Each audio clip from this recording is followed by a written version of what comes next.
పడవలు ఢీకొన్న ఘటనపై ఫిర్యాదు. భారీ వర్షాల కారణంగా ప్రకాశం బ్యారేజీ గేట్లను 5 పడవలు ఢీకొన్న ఘటనపై విజయవాడ 1 టౌన్ పోలీసులకు ఇరిగేషన్ అధికారులు శుక్రవారం ఫిర్యాదు చేశారు. ఈ ఘటనలో కౌంటర్ వెయిట్ దెబ్బతిన్న విషయాన్ని అధికారులు నిర్ధారించారు.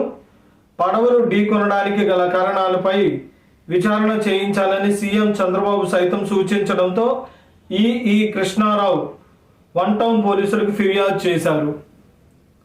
ఈ మేరకు గేట్లను ఢీకొన్న పడవలు ఎవరివి, వారు ఉద్దేశపూర్వకంగా నదిలోకి వదిలేశారా, అనుకోకుండా జరిగిన ఘటన అన్న దానిపై పోలీసులు దర్యాప్తు జరపాల్సి ఉంది. ఇక్కడ ఏంటంటే ఫిర్యాదు ఇచ్చిందే, ఇప్పుడు పోలీసులు విచారణ జరపాల్సి ఉంది. ఇంకా విచారణ కూడా జరపలేదు. నేరస్తులు పలానా వాళ్ళని వాళ్ళు ఇంకా ఏం చెప్పాల. ఈలోపే వార్తలు పుట్టించడం ఏమని, జగన్ ఆ పడవలను పంపించి గేట్లను గుద్దించాడు, జగనే నేరస్తుడు, అంతటితో ఆపారు.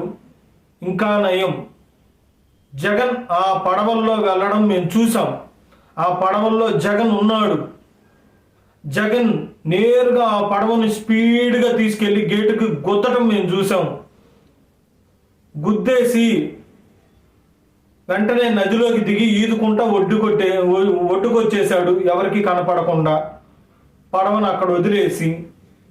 ఆ పడవని జగన్ నడుపుకుంటూ వెళ్ళడం మేము చూసాం, ఆయనే నేరుగా గుద్దాడు, మళ్ళీ ఎవరికి తెలియకుండా ఈదుకుంటూ ఒడ్డుకొచ్చేశాడు అని ఇలాంటి చండాలమైన పుకార్లు ఇంకా పుట్టించలేదు. అంతవరకు సంతోషం.